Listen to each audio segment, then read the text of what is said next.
Hoy, Babylin! Gumising ka na dyan! Hindi ka prinsesa sa bahay na to! Sigaw ng kanyang tiyahin. Napapikit si Babylin kahit gising na siya. Hindi dahil inaantok pa siya, kundi dahil gusto niyang magpanggap na patay muna sandali. Babylin! Sigaw ulit ni Tia Lorna mula sa kusina. Kung hindi ka babangon dyan, ibubuhos ka sa itong mainit na sabaw. Sa isip ni Babylin, wow, ang sweet talaga ng tita ko. Dadalhin pa sa higaan ko ang jacuzzi. Dahan-dahan siyang bumangon mula sa manipis na banig na parang tissue paper na ilang beses nang ginamit. Sumilip siya sa bintana at kunwari siya si Cinderella na kakanta para magtawag ng mga ibon at mga daga. Kaso, kung tita at pinsan niyang mga daga, wag na lang. Umaga pa lang sa Rosario, pero parang galit na agad ang araw. Sa labas, tahimik ang kalsada, pero alam niyang saglit lang yon dahil may mga nag-iipon pa ng lakas para sa tsismisan mamaya. Huminga si Babylin ng malalim. Hi, another beautiful day para maging alipin. Ano yan? Sigaw ni Tia Lorna mula sa kusina. Wala po tita. Mabilis na sagot ni Babylin. Nagpapasalamat lang po ako sa buhay ko. Sa kusina, naroon si Tita Lorna. Nakatayo sa harap ng kalan. Nakataas ang kilay, nakapamewang, hawak ang sandok na parang ihahampas na agad sa kanya. Si Tita Lorna pa naman ang uri ng tao na kahit ngumiti ay parang may kaaway. Ang tagal mong bumangon, sabi nito. Pasensya na po, sagot ni Babylin. Pasensya? Pasensya na? Ulit ni Tita Lorna. Akala mo ba libre ang pagkain dito? Ano akala mo? Hotel to? Naiinis siya sa sinasabi ng kanyang tita sa umaga. Pero ngumiti lang siya. Yon ang alam niyang skill sa buhay. Kaya niyang tumawa ng malakas kahit hindi nakakatawa. Ha ha ha! Tama po kayo tita. Sabi niya at sinasadya ang tawa na parang mga hinga. Napapikit si Tita Lorna nang tumalsik ang kanyang laway. Bakit ka tumatawa? Masaya lang po ako sa buhay ko. Sa puntong yon, pumasok sa kusina ang pinsan niyang si Jenny. Pero hindi ito tinatawag na Jenny sa baryo. Ang tawag dito ng lahat ay bola-bola.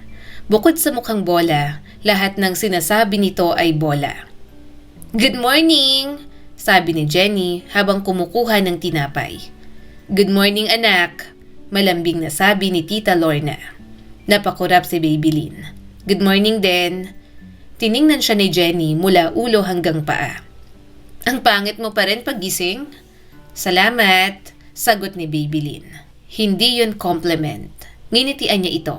Alam ko, pero tinatanggap ko pa rin. Napangiwi si Jenny. Yon ang isa sa mga talent ni Babylin. Ginagawa niya na lang na sarcasm ang pagsagot para hindi mapikon. Parang wala siyang problema sa mundo. Kaya naman kasi niyang magpanggap na okay lang ang lahat. Kahit hindi.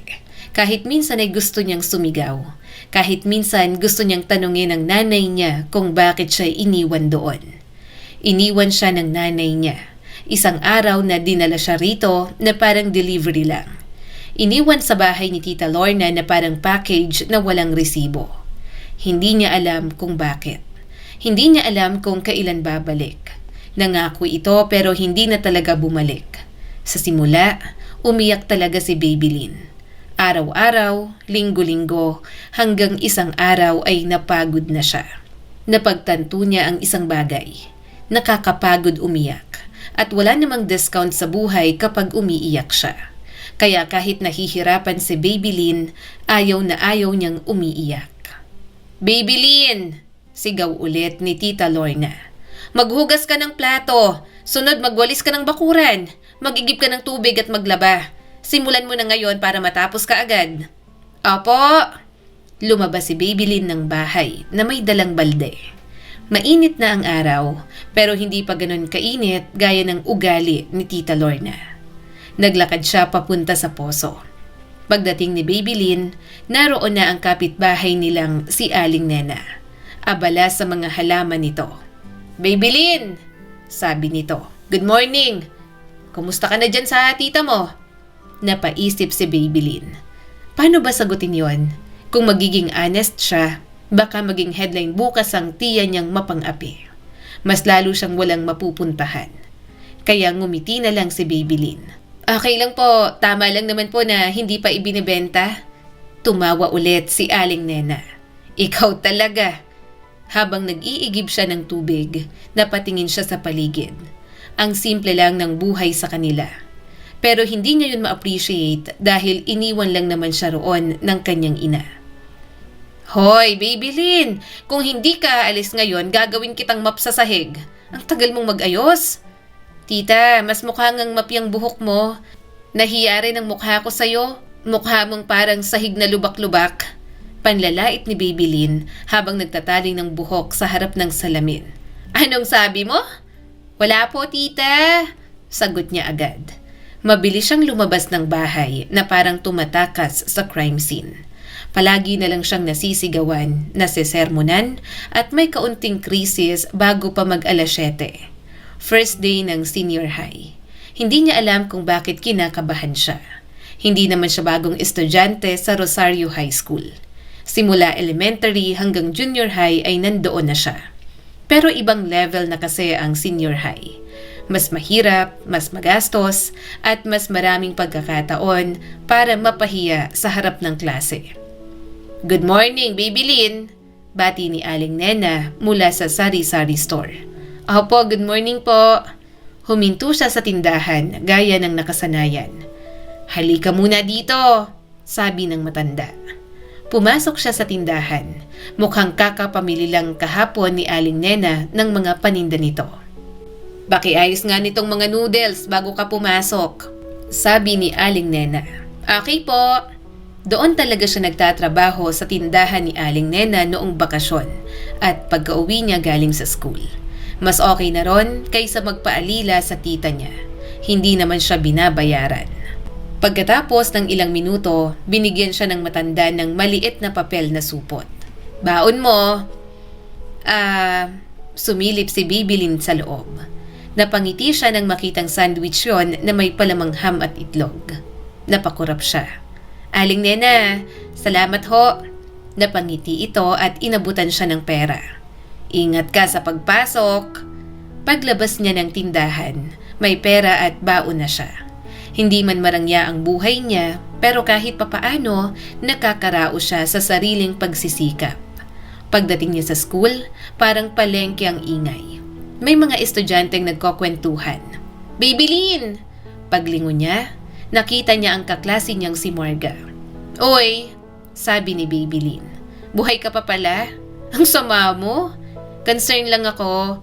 Ako kasi, bukod sa buhay at humihinga, sobrang ganda rin. Biro niya pa rito na malakas nitong ikinatawa. Pumasok sila sa classroom. Pagpasok ni Babylin, may sumigaw agad. Inaasar siya ng mga kaklase. Nakikipag-asaran din siya. Hindi niya naman kasi maitatanggi na siya ang isa sa mga nakakatawa sa loob ng classroom. Ganoon siya sa school. Masayahin, makulit, at laging may baong kung ano-anong nakakatawang usapan. Hindi dahil wala siyang problema, kundi dahil kung iisipin niya ang lahat ng problema, baka hindi na siya makapasok sa school. Habang nag-uusap ang klase, napansin niya ang isang ingay sa likod. Langya naman tong upuan na to, sabi ng isang lalaki. Lumingon siya at doon niya nakita si Rafa. Matangkad at medyo malaki ang mga braso para sa edad nito. Pakiramdam niya, mahilig itong mag-workout. Kaya minsan tumatagal talaga ang titig niya kay Rafa. At sa kasalukuyan, nakaluhod ito sa sahig habang inaayos ang sirang paa ng upuan. May hawak itong pako at maliit na martilyo. Napatitig tuloy siya sa braso nito na medyo puputok pa yata sa uniform. Pre, kaya mo yan? Tanong ng best friend nito na si Carlo. Tahimik na pinanood ni Babylin ang binata habang inaayos ang upuan. Grabe, ang ganda talaga ng katawan niya. Bulong ni Babylin. Tinapik siya ni Marga. Hoy! Nagulat siya agad. Ano? Kanina ka pa nakatitig dun kay Rafa? Napakurap siya. Hindi ah. Babylin, halata kaya? Palagi kitang nahuhuling nakatingin. Crush mo na ba yung si Rafa? Napabuntong hininga siya. Curious lang ako. Kay Rafa? Napangiwi siya. Hindi Marga, sa upuan ako concern para namang ewan ng tanungan mo na ganyan. Malamang kay Rafa. Sino bang pinag-uusapan natin? Malakas na tumawa ang kaibigan niya. Napatingin ulit siya kay Rafa. Matagal niya na itong kilala. Elementary pa lang. Nung unang beses siyang dinala ng nanay niya sa Rosario, nasa school din ito. Tahimik lang talaga. Hindi pala imik at hindi rin pala ngiti. At kahit ilang taon na silang nasa iisang school, hindi sila halos nagpapansinan. Parang dalawang extra sa pelikula na laging nasa parehong eksena pero walang dialogue. Sa likod ng classroom, natapos ni Rafa ayusin ang upuan. Okay na. Umupo si Rafa at huminga ng malalim. Mukhang pagod agad kahit hindi pa nagsisimula ang klase. Maya-maya, inilabas ni Rafa ang isang pandesal mula sa bag. Pre, sabi nito, hati tayo. Sa'yo na yan. Umiling si Rafa. Hindi, hati tayo. Marami akong binili. Eto pa naman oh. Alam ko hindi ka kumakain ng umagahan. Tahimik na napangiti si Babylin. Cute naman ang friendship. Hindi niya alam kung bakit, pero may kakaibang pakiramdam sa dibdib niya. Siguro dahil kahit suplado, alam niyang mabait si Rafa. Biglang tumingin si Rafa sa harap at nagtagpo ang mga mata nila. Napakurap si Babylin. Hindi niya alam kung bakit, pero parang alam nito na nakatingin siya rito. Hindi yon normal na tingin. Parang may gustong sabihin, pero hindi niya ma-figure out kung ano. Mabilis siyang umiwas ng tingin. Okay, bakit siya nakatingin? May gusto ba siya sa akin o baka naman may kulangot ako na nagpapanggap na nunal? Makalipas ang ilang segundo, sumilip siya ulit. Nakatitig pa rin si Rafa. Napakunot ang noo niya. Tinapik ulit siya ni Marga. Anong nangyayari sa'yo? Bakit ka namumula? Mainit. Huminga siya ng malalim. Sa isip niya, sinasabi niyang, relax. Hindi siya type ni Rafa. Pagkatapos ng ilang segundo, napangiti siya sa sarili. Kasi kung type siya nito, matutupad lahat ng nasa imagination niya kay Rafa. Isang umaga, habang abala siya sa kusina, nakaupo naman sa mesa ang pinsan niyang si Jenny. Ngumangasab ng pandesal. Hoy, Babylin! Sigaw ni Jenny. Ang tagal naman ng itlog. Gutom na ako. Sumilip si Babylin mula sa kusina habang hawak ang sandok. Jenny, kalma. Hindi naman yan ang last meal mo sa Earth. Ano? Tumalikod siya at napairap. Wala. Sabi ko, wow, ang bilis mong kumain. Para kang may deadline. Babylin! Iritadong sigaw ni Jenny. Napakamot na lang siya sa ulo. Okay na. Heto na. Special scrambled egg. Inilapag niya ang plato sa harap ni Jenny. Tiningnan yon ng pinsan niya na parang judge sa cooking contest. Bakit parang may sunog? Hindi yan sunog, sagot ni Babylin. Smoky flavor yan, saka wag kang parang judge dyan. Wala ka namang ibang alam kundi ang kumain. Napairap si Jenny. Habang kumakain ito, nagsimulang magmadali si Babylin. May pasok pa siya sa school at alam niyang malilate na naman siya. Kaso, parang mga walang kamay at mga paa si Jenny kung makautos. Babylin! Sigaw ulit ni Jenny. Pakuluan mo nga tong tubig. Gusto kong maligo ng mainit. Tumingin siya sa labas ng bintana. Tirik na ang araw. Hindi pa siya nakakapagbihis para sa school. Kung tutuusin, sanay na siya sa ganoong buhay. Pero ayaw niya pa rin yon. Mas gusto niya na nga lang na nasa school kasi doon lang siya masaya. Para kay Babylin, ang classroom ay parang mini paradise sa malupit niyang buhay. Doon walang nagpapahugas ng pinggan, walang nagpapalaba, at walang sumisigaw ng pangalan niya kada 5 minuto na parang sirang alarm clock. At sa school, isa sa mga kasiyahan niya ay si Rafa. Maligaya at nananabik ang kanyang puso kapag nahuhuli itong nakatingin. Malakas talaga ang pakiramdam niya na gusto rin siya nito. Baka natotorpe lang kaya uunahan niya na. Kaya kinagabihan, gumawa siya ng love letter. Dear Rafa, Hindi ko alam kung paano magsimula ng love letter. Wala naman kasing subject na ganito sa school. Kung meron man, siguro bagsak ako. Pero susubukan ko pa rin kasi wala eh. Crush na yata kita. Una sa lahat, huwag kang mag-alala. Matagal na kitang kilala. Elementary pa lang. Nung unang beses akong dinala ng nanay ko sa Rosario, isa ka sa mga unang mukha na nakita ko sa school. Tahimik ka nun. Hanggang ngayon tahimik ka pa rin. Minsan iniisip ko kung may mute button ka. Pero kahit hindi tayo nag-uusap, napapansin kita. Hindi ko alam kung bakit. Pero kapag nakikita kita sa classroom, parang nagiging tahimik ang utak ko. Hindi lang kasi bibig ko ang madaldal, pati ang utak ko. Minsan kasi magulo ang buhay ko. May tiyahin ako na parang dragon. May pinsan akong hobby ang pang-aasar at may nanay akong wala. Pero kapag nasa classroom ako at naroon ka, parang may kaunting kapayapaan akong nararamdaman. Hindi ko alam kung gusto kita. Pero sige na nga. Oo, gusto kita. Pero wag kang mag-alala, Rafa. Hindi kita pipilitin. Hindi rin ako magdadrama kung hindi mo ako gusto. Gusto ko lang sabihin at maging honest sa nararamdaman ko. So, yun lang. Kung gusto mo ako, wow, congratulations sa taste mo kasi ang sarap ko. Kung hindi, okay lang. Hindi naman ako babasagin. Magtatampo ng kaunti pero tatanggapin na delusional lang talaga ako. Love, Babylin. Natapos siyang magsulat at napasandal sa pader. Grabe ang haba. Ano to? Entry sa maalaala mo kaya? Tinupi niya ang letter at inilagay sa sobre na nilagyan niya ng pabango. Huminga siya ng malalim. Bukas, ibibigay kita kay Rafa. Kinabukasan, mas mabilis ang tibok ng puso niya kaysa sa tricycle na kanyang sinakyan. Sa school, parang normal lang ang lahat. Pero sa loob niya, kanina pa talagang nakakaramdam ng panik.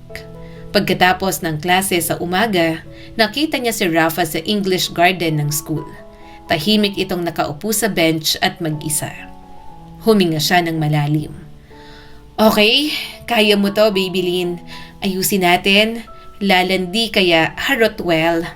Lumapit na si Babylin. Rafa, napatingin ito. Tahimik lang ito gaya ng lagi. Bakit? Hi. Inabot niya ang sobre. Para sa'yo, napakunot ang noo ni Rafa. Ano to? Bakit mo binibigay sa akin? Basta, letter. Tinanggap nito ang sobre. At sa eksaktong sandaling yon, tumakbo si Babylin. Parang may humahabol na aso kung makatakbo siya palayo. Babylin! Sigaw ni Rafa. Pero hindi na siya lumingon. Pagdating niya sa koridor, napahawak siya sa dibdib. Grabe! Hingal niya. Nagawa ako? Pakiramdam niya, parang nakatalon siya mula sa bangin. Hindi niya alam kung may sasalong lupa o tubig. Pero at least, nakaamin na siya at hindi niya mapigilang mapangiti. Pero kinabukasan, may kakaiba. Hindi na siya tinitingnan ni Rafa. Hindi tulad ng dati. Hindi na rin ito nagkakataong tumingin sa kanya sa classroom. Mas tahimik na si Rafa kaysa sa dati. Napansin yon ni Marga. Babylin! Ano? Tumaas ang mga kilay nito. Bakit parang iniiwasan ka ni Rafa? Napakurap siya. Hindi Pero napakagat siya sa labi. Ramdam niya rin kasi yon. Parang may nasabi siyang mali. Iniisip niya na hindi nito nagustuhan ang love letter na binigay niya. Bahagyang lumungkot ang kanyang puso. Ewan din naman ni Babylin kung ano ang gusto niyang mangyari. Siguro naghahanap lang siya ng kaligayahan. Ang dami niya kasing pinagdadaanan sa bahay. Kaya si Rafa ang kahulugan ng kaligayahan para sa kanya. Iyon nga lang, mukhang mali dahil mukhang wala naman itong pakialam. Maya-maya ay may nag-ingay. Napalingon silang lahat. May isang kaklase nilang lalaki na si Brian ang may hawak na papel. Guys! Sigaw nito. May nakita ako sa basurahan. Napakunot ang noo ni Babylin. Pero nanlaki ang kanyang mga mata nang makita ang pamilyar na papel. Binuksan ni Brian ang papel. Dear Rafa! Nanlamig ang katawan ni Babylin nang basahin yun ni Brian sa harap ng buong klase. Namula siya sa sobrang kahihiyan. lalo na at natagpuan lang yon sa basurahan. "Brian!" Malakas na sigaw ni Rafa. Lumingon silang lahat. Naroon si Rafa na kapapasok lang at mukhang galit. Hindi yon ang tahimik na Rafa. Galit talaga ito. Mabilis nitong inagaw ang papel mula kay Brian. Halos mapunit na ang letter sa paghila. "Hindi sa'yo yan," sabi ni Rafa. Natahimik ang buong classroom sa pagtawa. Pero si Babylin, hindi na niya kaya. Tumayo siya at tumakbo palabas ng classroom. Pagpasok niya sa loob ng banyo, sinara niya ang pinto ng cubicle.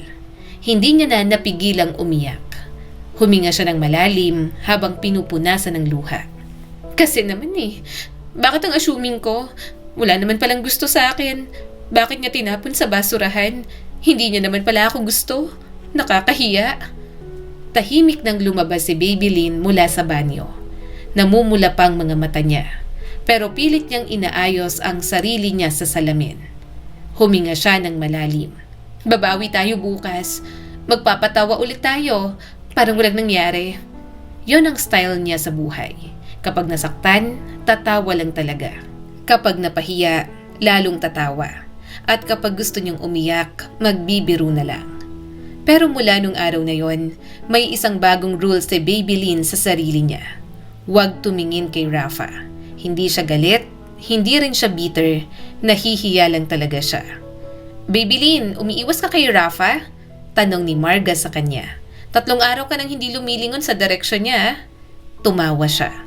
"Bakit ako titingin? Wala namang rason para tumingin sa kanya."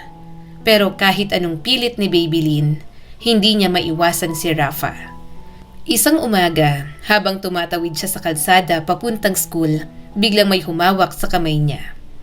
"Sandali lang, Babylin," saad ni Rafa. Nanlaki ang mata niya. "Rafa?" Hinila siya nito ng kaunti, pabalik habang dumadaan ng tricycle. "Hindi ka tumitingin sa dinadaanan mo. Baka mabangga ka." Naniga si Babylin. Parang nag-freeze ang buong katawan niya. Napangiti siya sa kamay niyang hinawakan nito. Salamat," sabi na lang ni Babylin. Tumango lang si Rafa. Pagkatapos ay iniwan siya roon. Naglakad papunta sa gate ng school na parang walang nangyari. Samantalang si Babylin nakatayo pa rin sa gilid ng kalsada. "Ano yon?" Bulong niya sa sarili. "Okay, wag asyumera, Babylin. Mabait lang siya at masyadong gentleman. Huwag kang mag-hallucinate na gusto ka niya."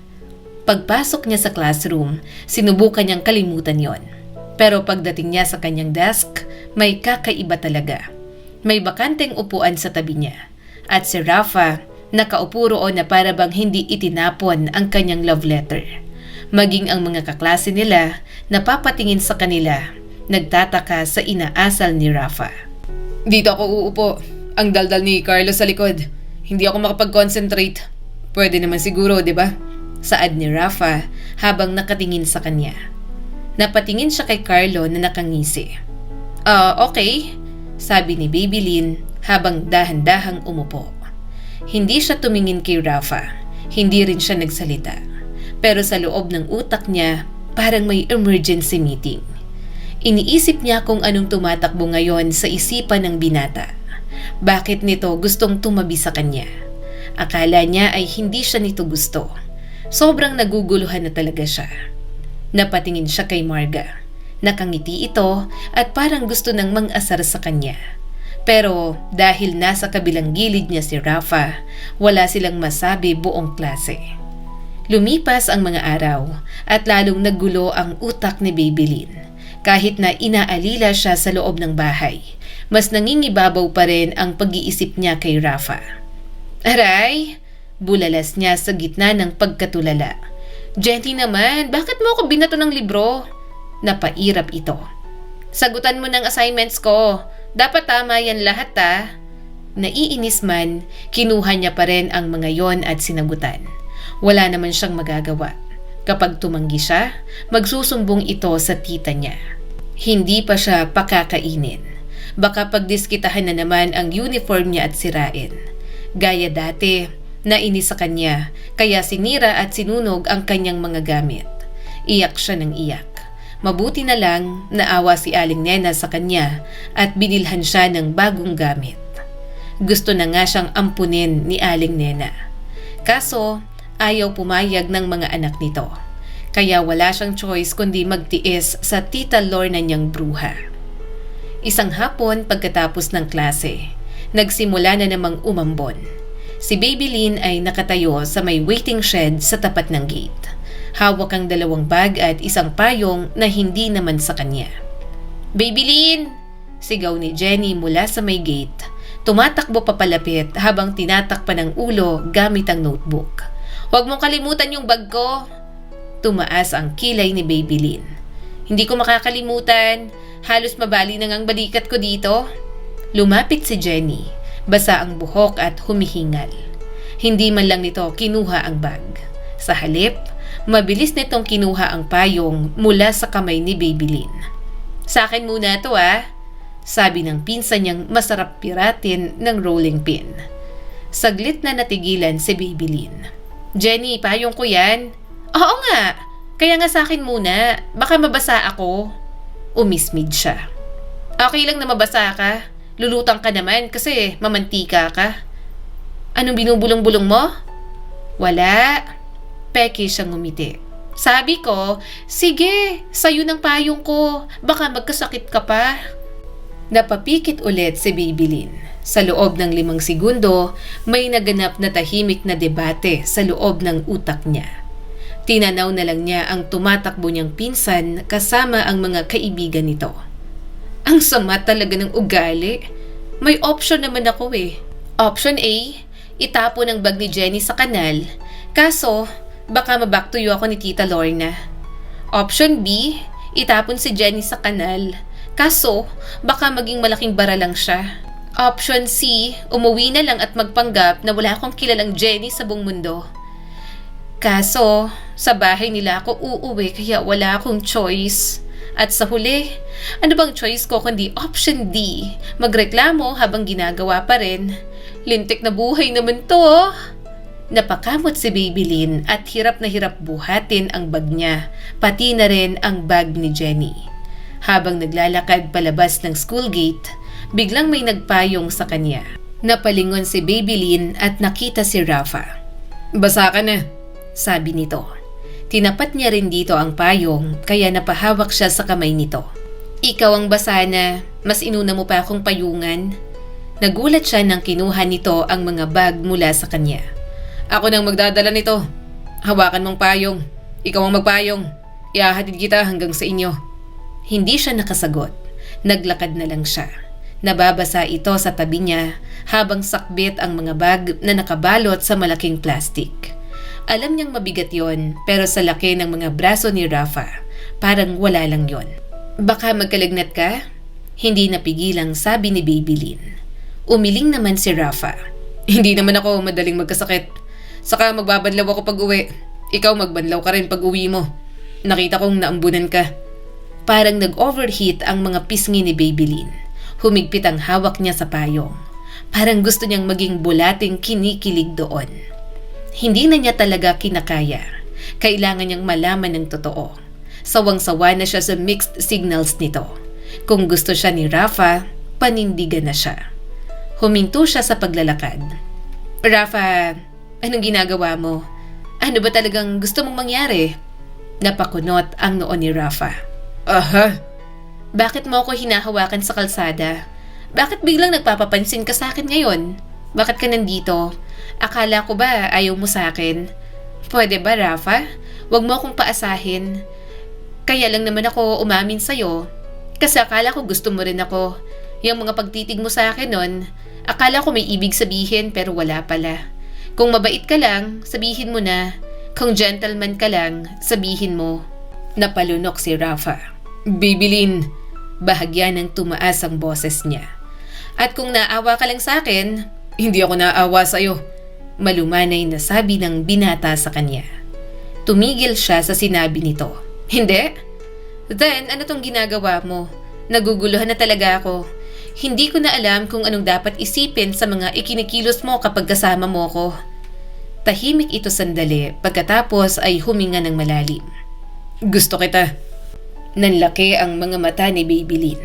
Ha? Gusto naman talaga kita. Ulit ni Rafa. Mali ang iniisip mo na ayaw ko sa'yo. Tama lang na umaasa ka. Kasi lahat may kahulugan ang ginagawa ko. Gusto talaga kita matagal na.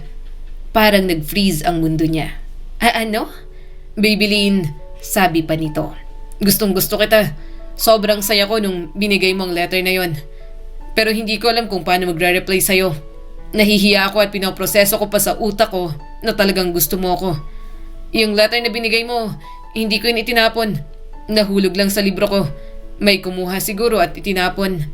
Napahawak siya sa ulo. Seryoso ka ba?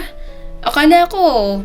Sorry, sabi ni Rafa at napagmasdan niya ang tumutulong tubig sa buhok nito. Hindi ko alam kung paano sasagot. Kinabahan ako. Mas tumatahimik ako kapag kinakabahan. Napangiti na lang si Babylin. Tinitigan niya ito. Iniisip niya kung totoo ba ang lahat ng yon. Hanggang sa hindi na niya napigilan. Niyakap ni Babylin si Rafa ng mahigpit. Grabe, sabi niya habang nakayakap. Akala ko pinagtatawanan mo ako. Akala ko ako lang ang may feelings sa ating dalawa, Rafa. Gustong gusto rin kita. Mga bata pa lang tayo. May secret crush na ako sa'yo. Mga bata pa sila. Pero hindi na rin naman gaanong mga bata. Para hindi maging sigurado sa kanilang mga nararamdaman. Padalos-dalos si Babylin pero mas gusto niya yon kaysa mag-isip pa ng kung ano-ano. Hindi gumalaw si Rafa sa una. Pagkatapos ay dahan-dahan itong yumakap pabalik. Hindi kita kayang pagtawanan. Napangiti si Babylin. Dahan-dahan siyang lumayo. Tumingala siya kay Rafa. Nakita niyang nakangiti sa kanya ang binata. Dahan-dahang yumuko si Rafa at hinalikan siya sa noo. Nanlaki ang mga mata ni Babylin. Wow! Marunong ka pala mag-kiss? Ayaw mo sa lips? Tumawa si Rafa. Tumigil ka. Umuwi na muna tayo at nanginginig na ako sa lamig. Tinitigan niya lang ito. Samantala, napailing si Rafa habang napapangiti. Mga batang puso pa lang nila ang nagmamahal. Walang kontrol at walang ibang pinapakinggan. Gayunpaman, alam ni Babylin na sa isang katulad niyang sabik sa pagmamahal, ang mayroon siya kay Rafa ang isang bagay na hindi niya pagsisisihan. Malaki ang pinagbago ng buhay ni Babylin matapos ang araw na yon, na umamin si Rafa na gusto rin siya nito. Hindi naman nagbago ang bahay nila. Ganun pa rin si Tita Lorna. Ganun pa rin si Jenny na parang ginawang hobby ang pang-aasar sa kanya. Pero kahit ganun, may isang bagay na nagbago. May Rafa na siya. At para kay Babylin, parang ito na ang emotional support system niya sa buhay. Babylin! Sigaw ni Jenny mula sa mesa. Nasaan ang kape ko? Napatingin siya sa kawali habang piniprito ang itlog. Jenny, hindi ako coffee shop. Kung gusto mo ng barista service, pumunta ka sa mall. Ang dami mong sinasabi. Lihim siyang napairap. Kasi ang dami mo ring order. Ano bang tingin mo sa akin? Maraming kamay. Lagi mo ako minamadali. Sana, ikaw nang gumawa. Binato siya nito ng kutsara. Tumama yon sa kanyang ulo. Napadaing siya roon at medyo solid pa naman. Gayunpaman, nasaktan man, nagpatuloy siya sa pagluluto habang nagmumukmok si Jenny sa mesa na parang prinsesang nawala ng korona. Nang ihain niya ang kape nito, malakas pang hinila ang buhok niya. Ang palasagot mo talaga kahit kailan. Wala ka namang ambag dito. Nakikitira ka lang naman. Aray! Daig na lang ni Babylin at pumunta sa kusina habang inaayos ang buhok. Muntik na siyang maiyak. Mabuti na lang at napigilan niya. Gustong gusto niyang gumante pero alam niyang pagtutulungan lang siya ng mag-ina. Pagkatapos ng ilang minuto, mabilis na siyang nagbihis at tumakbo palabas ng bahay. Hindi siya nagpaalam. Ganoon naman palagi. Tatakas siya para makaiwas sa mga utos. Kapag kasi nagpaalam pa siya, mas lalong hindi siya paaalisin. Saka tumakas man siya o manatili, masasaktan pa rin talaga siya ng mga ito. Babylin! Sigaw ulit ni Jenny. Mama, si Babylin no, lalayas na naman. Tatakasan ng mga gawain dito sa bahay. Ano na naman? Sigaw niya habang hinahanap ang kabiyak ng kanyang tsinelas. Tapos na ako, naglinis na ako at nagluto, aalis na ako. Kaso, kontrabida talaga si Jenny. Makikipag-date ka lang sa boyfriend mong pangit? Napahinto siya. Ano? Anong pangit? Jenny, inggit ka lang kasi wala kang boyfriend. Wala kasing papatol sa'yo kasing kapal ng taba mo ang ugali mo. Hoy! Pero tumawa na si Babylin habang naglalakad palayo. Siguradong sasaktan na naman siya pag-uwi. Magsusumbong na naman ang kanyang pinsan kay Tita Lorna pero wala siyang pakialam. Inaapi siya at panlalait na lang ang kanyang ginaganti. Ang mga ito naman ang nanguna. Isa pa, hindi naman talaga siya mapanlait na tao. Talagang masama ang ugali niya kapag masama ang tao sa kanya. Pagdating niya sa gate ng school, nakita niya agad si Rafa na nakasandal sa puno. Tahimik lang ito gaya ng dati. Pero nang makita siya, bahagyang ngumiti ang kanyang boyfriend. Lumapit si Babylin. Good morning! Good morning! Sagot ni Rafa at pinunasan ng pawis niya. Mukhang pagod ka. Dinaan niya lang yon sa tawa. Pagod talaga ako. Hindi ko alam kung helper ba ako sa bahay o trainee sa hotel. Napabuntong hininga ito. Halika na. San? Magde-date tayo? Simula noon, routine na nila ang mag-date. Ang huwag muna silang umuwi para silang dalawa na lamang ang magkasama. Sa school, palagi silang magkasama. Kapag break time, naghahati sila sa pagkain. Kapag uwian, sanay silang naglalakad sa kalsada. At kapag may problema si Babylin, si Rafa ang unang nakakaalam. Isang hapon, nakaupo sila sa ilalim ng puno sa likod ng school. Tahimik si Babylin habang kinakalikot ang damo. Napansin yon ni Rafa. Anong iniisip mo? Tanong ng kanyang boyfriend. Napabuntong hininga siya. Wala naman. Babylin, boyfriend mo ko. Alam mo naman na pwede mong sabihin sa akin ang kahit na ano. Okay, fine, sabi niya. Si Tita Lorna na naman. Kagabi, pinilit akong gawin yung trabaho niya na gumagawa ng mga banig hanggang umaga. Pinagsalitaan pa ako ng masama. Mabuti sana kung ako ang kumikita. Kaso sa kanya naman napupuntang pagpapahirap niya sa akin. Napakuyom ang kamao ni Rafa. Wala akong magawa. Pasensya ka na. Balang araw, aalisin kita sa bahay na yan.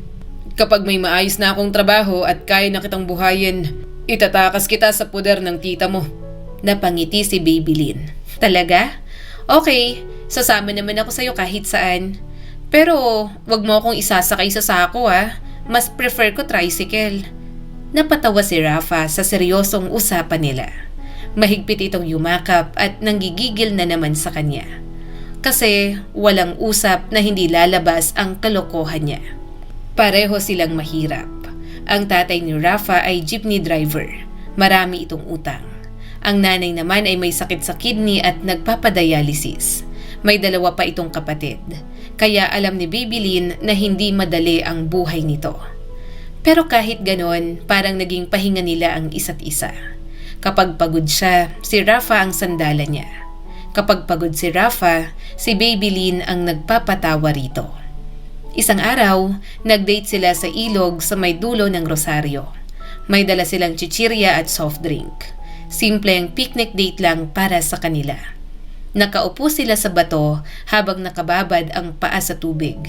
Nagkwentuhan sila buong araw, hanggang sa biglang kumulimlim ang langit. Teka, sabi ni Babylin. Parang uulan. Pagkatapos ng ilang segundo, bigla yung bumuhos ng malakas. Ay, sigaw ni Babylin. Basang-basa na tayo. Halika, sabi ni Rafa at hinawakan ng kanyang kamay. Tumakbo sila papunta sa lumang kubo sa lupa ng mga kalderon. Lumang-luma na yon at halos sira na. Pero sapat para masilungan sila. Hingal na hingal silang dalawa habang nakaupo sa loob. Grabe, sabi ni Babylin habang pinipiga ang buhok niya. Para tayong naligo ulit. Dito muna tayo. Magpapatila lang ng ulan. Magkatabi silang naupo sa sahig. Nakayakap sa kanya ang boyfriend niya para hindi siya lamigin. Tahimik si Rafa habang nakatingin sa ulan hanggang sa nagsalita ito. Minsan, naiisip ko umalis sa Rosario. Saad ng binata. Napatingin siya rito. San ka naman pupunta? Kahit san, basta kasama ka. Anong pangarap mong bahay? Tanong ni Rafa sa kanya. Sandali siyang nag-isip. Simpleng bahay lang naman ang gusto ko. Mas mahalaga kasi sa akin kung anong klaseng tao ang titira. Gusto ko ng maliit lang tapos nagmamahala ng mga nasa loob. Tipong matatawag talaga na tahanan at safe space ng bahay ng sino mang nakatira. Gusto ko na masaya, komportable at walang sigawan. Gusto ko ng kusina na hindi ako ang utusan. Paluto-luto lang ako para sa pamilya ko. Napangiti si Rafa at inayos ang buhok niya. Ano pa? Wala na akong ibang maisip eh. Basta kung anong plano mo sa atin, hahayaan lang kita. May tiwala naman ako sa'yo.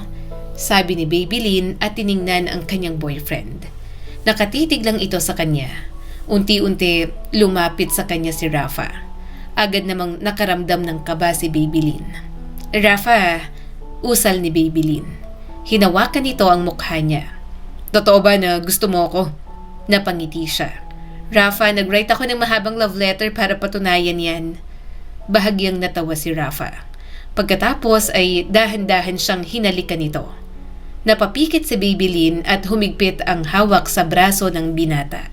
Parang biglang tumahimik ang mundo. Parang wala silang mga problema. Sila lang dalawa ang mahalaga. Ilang sandali pa ay lumalim ang halik. Unti-unti siyang inihiga ni Rafa sa sahig ng kubo. Dahil doon, naging mabilis ang tibok ng puso ni Babylin. Sigurado ka ba rito? Tanong ni Rafa habang hinahaplos ang mukha niya. Tumango agad si Babylin. Rafa, kung may exam dito, bagsak ako sa overthinking. Kaya stop na tayo sa thinking. Ituloy na natin to kasi mahal naman kita. Mahal mo naman ako, di ba? Napangiti ito at hinalikan ng ilong niya. Mahal na mahal. At doon, tuluyan ang may nangyari sa kanila. Tahimik lang ang ulan habang yakap siya ni Rafa pagkatapos. Nakahiga sila sa sahig ng kubo habang nakikinig sa patak ng ulan sa bubong. Napatingin siya sa kisame. Alam mo, kung may makakita sa atin ngayon, headline tayo sa barangay. Hinalikan nito ang noo niya. Walang makakakita sa atin. Hindi ko hahayaan. Pero okay lang, dagdag ni Babylin at matamis na napangiti. Hindi ko pagsisisihan na sa'yo ko ibinigay ang sarili ko, Rafa. Sa gulo ng buhay ko, ikaw ang isang bagay na hindi magulo. Mahigpit na lang siyang niyakap ni Rafa. Sa labas, patuloy ang ulan. Pero sa loob ng lumang kubo, pakiramdam ni Babylin na sa wakas, may lugar siya sa mundo kung saan pwede siyang maging masaya. Lumipas ang ilang linggo matapos ang araw na yon sa lumang kubo ng mga kalderon. Akala niya'y walang magbabago pagkatapos nun. Pero para kay Babylin, may kakaibang pagbabago. Nung una, hindi niya yon napansin. Akala niya'y pagod lang si Rafa. Akala niya'y may problema lang sa bahay. Akala niya, normal lang na ganoon. Subalit, unti-unti, parang may pader na tumubo sa pagitan nila. Good morning, sabi ni Babylin habang nakangiti. Morning, sagot ni Rafa. Dalawang salita lang ang natanggap niya. Dati, kapag nag-uusap sila, parang radyo si Babylin na walang off button at si Rafa naman ang silent listener niya. Ngayon, parang pareho silang may mute button. Tinapik ni Babylin ang braso nito. Oy, kumain ka na? Tumaas ang kanyang kilay. Lang? Bakit parang ang lamig mo ngayon? May problema ka ba? Hindi siya pinansin ni Rafa. Napakunot ang noo ni Babylin. Nauna pang maglakad ang boyfriend niya at iniwan lang siya roon. Ano bang problema niya? Usal na lang ni Babylin. Sa classroom, sinubukan niyang huwag pansinin yon. Baka gusto lang ni Rafa ng space. Kaya ginawa niyang busy ang sarili sa pakikipagkulitan sa mga kaklase. Habang nagkukwento si Marga tungkol sa kapitbahay nilang nag-away dahil sa manok, napatawa si Babylin ng malakas. Yung tawang tipong parang nagtatawag ng uwak sa langit. Biglang napalingon si Rafa at hindi yon ang normal na tingin. Parang iritado ang kanyang boyfriend. Pwede bang hinaan mong tawa mo? Sabi ni Rafa sa kanya. Napatigil si Babylin. Ano? Halatang bugnutin si Rafa ng araw na yon. Ang lakas kasi. Ganyan ka tumawa. Nakakairita. Napakurap siya. Bakit? Bawal na bang tumawa? Nakakatawa kasi ang pinag-uusapan namin. Hindi ko alam na naiirita ka pala sa tawa ko. Hindi lahat kailangang tawanan. Nakakakuha ka pa ng atensyon. Papansin ka rin talaga. Natahimik si Babylin. Hindi siya makapaniwala na naririnig niya yon sa binata. Pakiramdam niya, hindi totoo. Hindi yon ang mga salitang inaasahan niya sa kanyang boyfriend. Parang malabong marinig niya. Pero tila niloloko lang din niya naman ang kanyang sarili. Kasi malinaw na nga na sinabi nito. Naiirita si Rafa sa tawa niya. Napatingin si Marga sa kanila. Oy, okay lang ba kayo? Okay lang, sabi agad ni Babylin. Pero sa loob niya, nasasaktan siya sa mga sinabi ni Rafa. Hindi niya matanggap at hindi niya alam kung ano ba talaga ang problema. Ilang araw pa ang lumipas. Mas naging tahimik si Rafa. Mas maiksi ang sagot sa mga tanong niya. Mas iwas ang tingin kapag nag-uusap sila. Pakiramdam nga niya ay ayaw na siyang makasama nito. Pero pinipilit niya pa rin dahil baka may pinagdadaanan lamang ang binata. Lalo pa at nalaman niyang naaksidente ang tatay nito. Uy, Rafa, sabi ni Babylin habang tumatawa. Alam mo ba yung teacher sa kabilang section? Nahulog sa upuan kanina? Kumunot ang noo nito. Bakit mo tinatawanan? Teacher yun at nasaktan na nga, tinatawanan mo pa. Ang immature mo minsan. Parang may maliit na bato na bumagsak sa dibdib ni Babylin. Immature? Tinitigan niya lang ang binata. Pero parang wala itong pakialam at nagpatuloy lang sa pagkain. Pilit na lang nangumiti si Babylin. Okay, sorry. Pero habang kumakain siya, alam niyang hindi siya okay.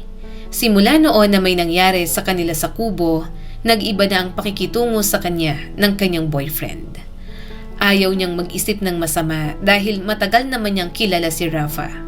Pero habang tumatagal, mas nararamdaman na niya ang pag-ayaw ng binata sa kanya.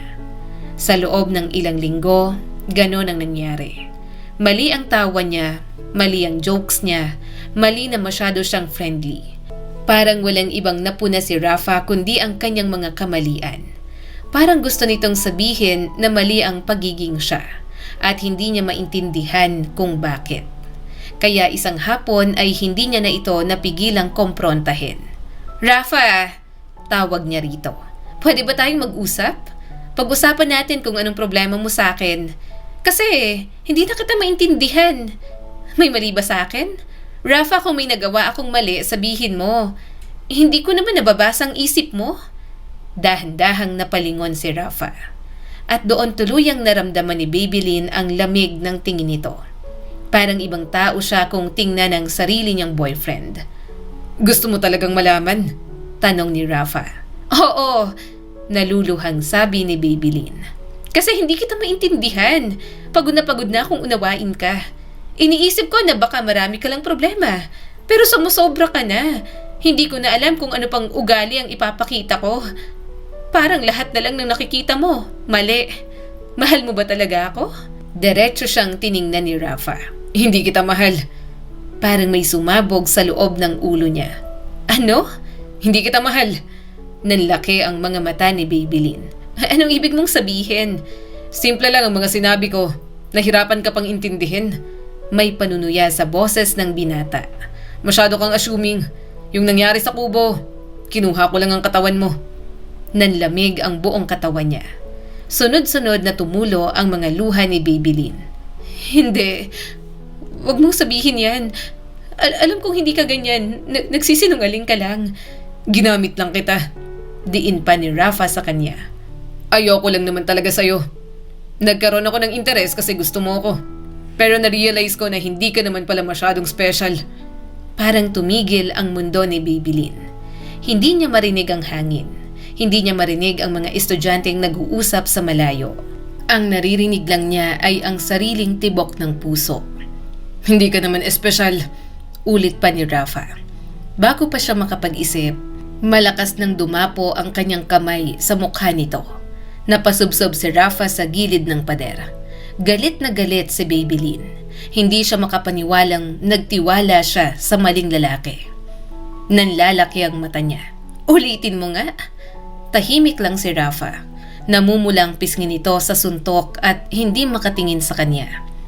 Ulitin mo, sabi niya habang mahigpit ang kamay sa polo nito. Ginamit mo lang ako? Walang hiya ka pala. Walang sagot ang binata at nanatiling nakaiwas ang tingin. Napangiti si Babylin. Pero hindi yon yung masayang ngiti. Yun yung ngiting basag na basag ang kalooban niya. Okay, sabi ni Babylin at sinampal pa ang binata. Gets ko na. Alam mo, Rafa, ang dami ko ng pinagdaanan sa buhay. Iniwan ako ng nanay ko, ginawa kong katulong ng tiyahin ko, pinagtatawanan ako at pinagmamalupitan ng pinsan ko araw-araw. Tumingin siya diretso sa mga mata ni Rafa. Pero may isang bagay akong hindi gagawin. Yon ang magmakaawa sa walang kwentang katulad mo. Sana hindi na kita makita. Sana walang taong sumeryoso sa'yo. Walang hiya ka. Katawan ko lang palang habol mo. Nakakadiri ka. Nakakasuka. Nagsisisi na ako na sa'yo ko binigay ang sarili ko. Umawang ang bibig ni Rafa. Babylin. Tumalikod si Babylin at naglakad siya palayo. Hindi na siya lumingon habang naglalakad siya palabas ng school. Doon na bumagsak ang unang luha. Pero pinunasan niya agad yon. Huminga siya ng malalim. Okay lang. Okay lang. Wala siyang kwenta. Mahal niya pa rin si Rafa. Naging malalim ang damdamin niya rito. Pero hindi siya magmamakaawa kahit kanino. Hindi siya hahabol. Hindi siya magmamakaawa para mahalin. Kahit masakit, kahit parang may butas ang puso niya, mas pipiliin niyang maglakad palayo. Kasi kahit inaapi at mahihirapan si Babylin, hindi siya kailanman magiging babaeng nagmamakaawa para manatili ang isang taong kayang saktan siya ng ganoon kadali. Halos isang buwan na ang lumipas mula noong araw na sinapak ni Babylin si Rafa sa likod ng gym. Mabilis na kumalat na wala na silang dalawa. Wala naman siyang pakialam. Hindi na siya ganun kaingay sa classroom. Hindi na rin siya ganun kadalas tumawa ng malakas. Kung dati parang may fiesta ang presensya niya sa room, ngayon ay parang tahimik na pusa na lang si Babylin. Babylin, bulong ni Marga habang nagbubukas ng notebook. Okay ka lang ba? Ang tahimik mo na. Napahinga siya ng malalim. Ayokong mag-ingay. Baka mairita lang yung isang nasa likod dyan. Tawagin na naman akong nakakairita at immature. Hindi man siya nakatingin, nararamdaman niyang nanunusok na tingin ni Rafa sa likod niya. Pero hindi siya lilingon. Hindi niya natatapunan ng tingin ang lalaking nanakit sa kanya. Isang tanghali, habang palabas sila ng classroom, may biglang humarang sa kanya sa corridor. Matangkad, malapad ang balikat at nakangiti sa kanya. Si Lucas yon na bagong transferee at bagong lipat sa lugar nila. Varsity player ng basketball team at kilalang crush ng kalahating populasyon ng babae sa school. Kasama na roon si Jenny. Alam niya dahil bukang bibig ito ng pinsan niya sa bahay. Napakurap si Babylin. Hello? Anong kailangan mo? Ngumiti si Lucas. Ay, sa jacket na rito, Babylin. Kumunot ang noo niya. Tama ba to? Hindi ka ba naligaw? Hinihintay kita. May gusto sana akong sabihin. Matagal na kasi to kaya lang hindi ako makaporma kasi may boyfriend ka. Ngayon, nabalitaan kong wala na. Baka pwede na. Matagal na kasi talaga kitang napapansin. Nagkamot ng batok si Lucas at medyo namula. Babylin, pwede ba kitang ligawan? Umawang ang bibig ni Babylin. Ha? Napatingin siya sa paligid. May mga estudyanteng nakatingin. May mga bulungan. Ayaw sana niyang tanggapin. Hindi niya muna gustong pumasok sa isang relasyon. Pero nang nakita niya si Rafa sa isang tabi na nanunood sa kanila, parang mas nangibabaw ang kanyang pride. Okay, sige. Pumapayag ako na ligawan mo. Tipid na ngumiti si Babylin. Mahinang napayes si Lucas. Pero mas nakataon ang reaksyon niya kay Rafa. Inis itong umalis. Napangisi na lang si Babylin. Simula ng araw na yon, nanligaw na nga sa kanya si Lucas. Okay naman ang binata. Mabait naman at ma-effort sa kanya. Wala siyang nakitang problema. Sa taong nagkakagusto lang dito ang problema. Babylin! Halos manginig ang buong katawan ni Jenny sa galit. Napakurap si Babylin habang naglalaba. Bakit akong sinisigawan mo? Hindi naman ako ang naliligaw sa sarili ko. Bakit? Pinilit ko ba si Lucas? Hindi naman ah. Alam mong crush ko si Lucas. Napairap si Babylin. Anong gusto mong gawin ko? Sabihin kay Lucas na gusto mo siya at ikaw na lang ang ligawan niya? Sa tingin mo ba, kaya kong diktahan ng puso niya? Binato siya ni Jenny ng tabo at sabon. Palibhasa, may kalandian ka lang talagang taglay. Hindi ba't si Rafa lang ang boyfriend mo nung nakaraan? Bakit ngayon si Lucas ang pinupuntirya mo? Ang kati-kati mo talaga? Magpapakamot ka na naman? Napairap si Babylin at tumayo na. Binato niya ito ng mga damit nito na siya ang naglalaba. Nililigawan ako, malandi na agad? Anong gagawin ko kung ako ang ginugusto ng gusto mo? Kung magagalit ka, doon kay Lucas ka magalit. Itanong mo kung bakit ako ang nililigawan sa halip na ikaw. Walang naisagot si Jenny. Halatang napahiya ito. Naiiyak na nagmarcha sa loob ang pinsan niya.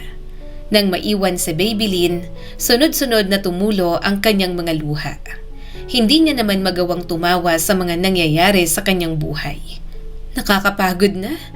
Nanginginig ang mga labi ni Babylin habang pinupulot ang mga damit. Nakakapagod na talaga. Kung tutuusin, pwede naman niyang tanggihan si Lucas. Hindi niya naman ito gusto. Hindi niya naman mahal. Pero sa ginawa ni Jenny sa kanya, may maliit na ideya na pumasok sa utak niya. Bakit nga ba hindi na lang niya patulan si Lucas? Gamitin niya na lang para naman kahit papaano makaganti siya kay Jenny na walang ibang ginawa kundi ang gawin siyang alila. Sinasagot na kita, sabi ni Babylin dito. Napangiti ito agad. Talaga? Ibig sabihin, girlfriend na kita? Oo. Simula noon, palagi na silang magkasama ni Lucas. Ginamit niya na lang ang binata para mag-move on. Para iwasan na ring isipin ang mga nahuhuli niyang tingin ni Rafa. Pero mukhang tuluyan niya nang maiiwasan ang kanyang ex-boyfriend. Alam mo na bang balita? Tanong ni Marga sa kanya. Pinalayas na si Rafa at ang pamilya niya dyan sa kanila. Kaya pala hindi na pumapasok. Lilipat na pala sa mas malayong lugar ang ex-boyfriend mo. May bahagyang kirot sa kanyang dibdib. Pero binaliwala niya yon. Nasaktan na siya ni Rafa. Kaya bakit niya pa iisipin? Kung nawala man ito sa kanilang lugar, wala na dapat siyang pakialam. Lumipas pang mga buwan, mas nag-focus na lang siya na ibaling kay Lucas ang atensyon at pagmamahal. Mabait naman kasi ito. Anong ibig mong sabihin? Tanong ni Lucas habang nagkukwentuhan sila. Ngumuso naman siya pagkatapos nguyain ang fishball. Sa bahay kasi, para akong katulong. Actually, mas mababa pa. Kasi hindi ako binabayaran. Pero ayos lang, pakain, libre tirahan at nakakapag-aral pa naman ako. Napaawang ang bibig ni Lucas. Grabe naman sila. Sinasaktan ka rin ni Jenny. Oo, bruha yun eh. Normal na sa akin. Hinahayaan ko na lang. Nilalait ko na lang sila sa isip ko. Huminga ng malalim si Lucas. Hindi ka ba napapagod? Napapagod, pero sabi ko nga, libre ang tawa. At kung hindi ako tatawa, mas lalo lang akong malulungkot. Tumitig si Lucas sa kanya. Nagulat siya nang yakapin siya nito. Bahagya siyang natawa, pero kahit papaano ay gumaan ang kanyang kalooban. Sa gitna ng lahat ng yon, pumanaw naman si Aling Nena. Iyak nang iyak si Babylin, dinaig pa ang mga anak at kamag-anak nito. Pero wala na siyang pakialam. Mahal niya si Aling Nena at ito ang isa sa pinakamabait na tao na nakilala niya. Pero katulad ng mga taong nawawala at iniiwan siya, kailangan pa ring umusad ni Babylin. Lucas, bulong ni Babylin nang bumaba ang halik nito sa leeg niya. Ayoko ng ginagawa mo.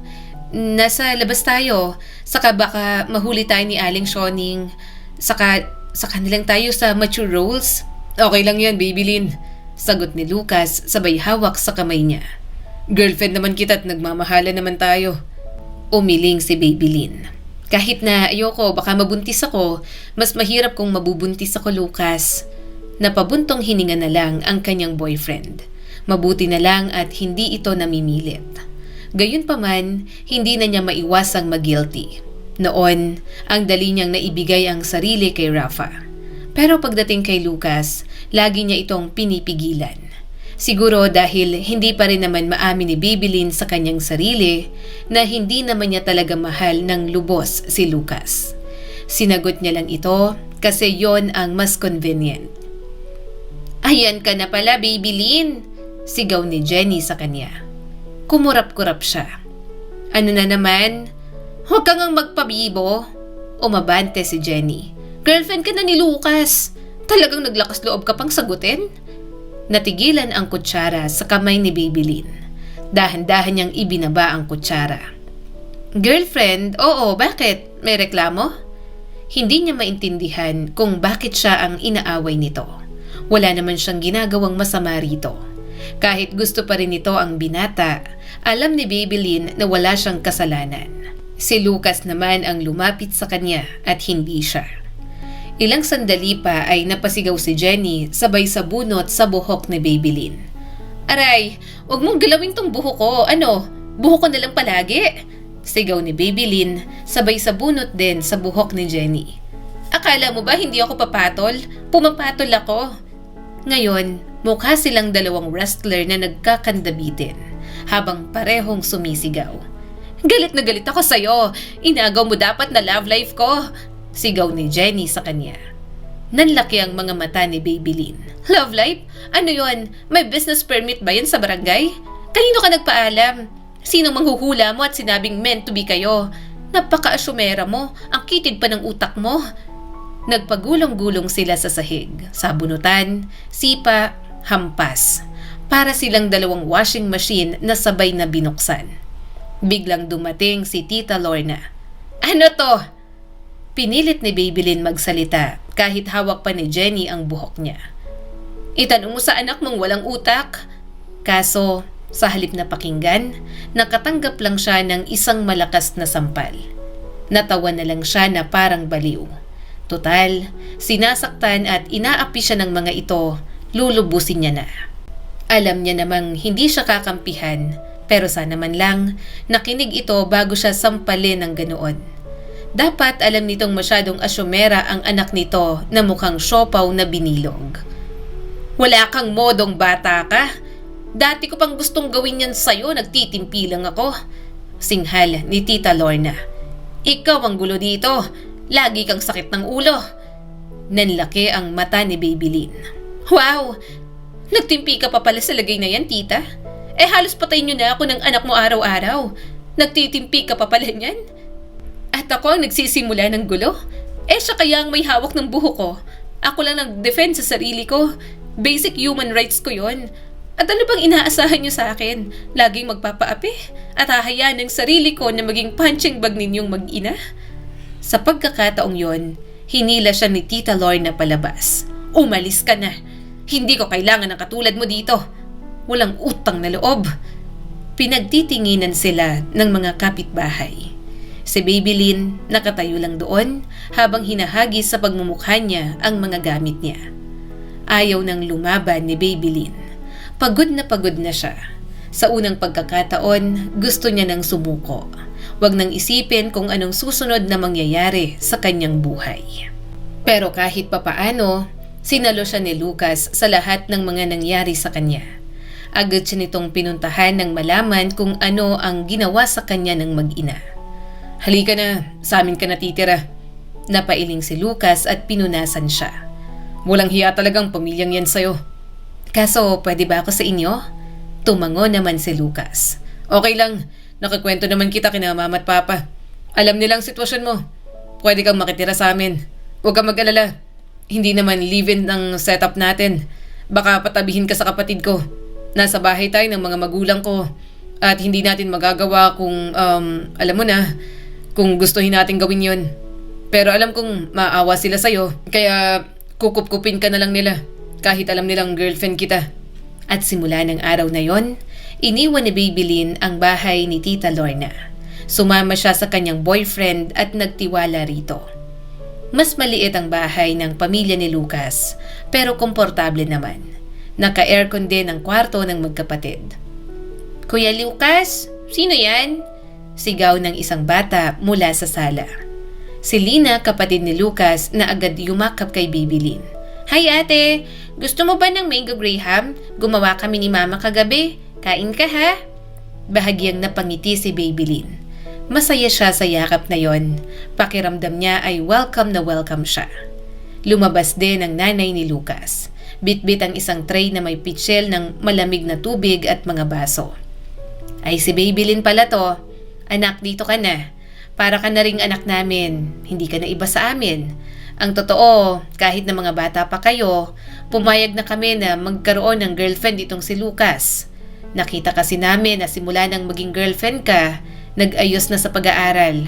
Basta huwag munang maging mapusok. Alam niyo dapat ang limitasyon ninyo." Nagkatinginan sila ni Lucas. Alam niyang wala pa namang nangyayari sa kanila. Maging mapusok man ang boyfriend niya, hindi naman ito talagang namimilit. Kaya ngayong nandito si Babylin, mas lalong hindi niya gagawin yon. Wala din namang balak ang binata. Kahit na mapusok at minsan pasaway, nakikita ni Babylin ang respeto nito sa kanya at sa pamilya. Huminga ng malalim si Babylin. "Nako tita, sobra po akong nahihiya. Baka po istorbo lang ako, pero maraming salamat po talaga." Hinawakan siya ng ginang sa balikat. "Ano ka ba iha? Hindi ka istorbo rito. Mas gusto ko ngang may kasama si Lucas na katulad mo. At least hindi puro computer games ang iniintindi ng anak ko. Sabay na kayong mag-aral. Alam naman naming good influence ka sa anak ko. Kamag-alala, kukupkupin ka namin kasi naawa ako sa ginawa sa'yo ng mga kumupkup sa'yo. Saka alam ko na patay itong si Lucas sa'yo dahil palagi kang ang nakukwento sa akin." Napakamot naman si Lucas. Manaman oh. Maya-maya, dumating na ang tatay ni Lucas. Malaki ang tiyan, seryoso ang mukha, at parang boses sa radyo ang timpla ng pananalita. Habang nag-aayos ng sinturon, dumiretso ito kay Babylin. So ikaw ang girlfriend ng anak ko?" "Opo."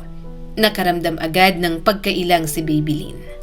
Pinagmasdan muna siya mula ulo hanggang paa. Sige. Basta mag-aral kang mabuti. Huwag kang mag-alala. Kukupkupin ka namin. Naawa rin naman kami sa kalagayan mo. Pero mag-aral muna kayong dalawa. Sa tabi ka ni Lina matutulog." Sandaling napayoko si Babylin. Nangingilid ang luha sa gilid ng kanyang mata. "Sige po tito, maraming salamat po talaga. Wala na lang po talaga akong ibang mapuntahan." Nagkatinginan ang mag-asawa, saka parehong tumango. May init ng pagtanggap sa mga mata ng mga ito. Mabuti na lang at mababait ang mga magulang ni Lucas. "Anak, hindi mo kailangang paulit-ulit na magpasalamat," sabi ng nanay ni Lucas. "Ang mahalaga, ligtas ka rito. Kaya ka nga namin pinapasok dahil pamilya ka na."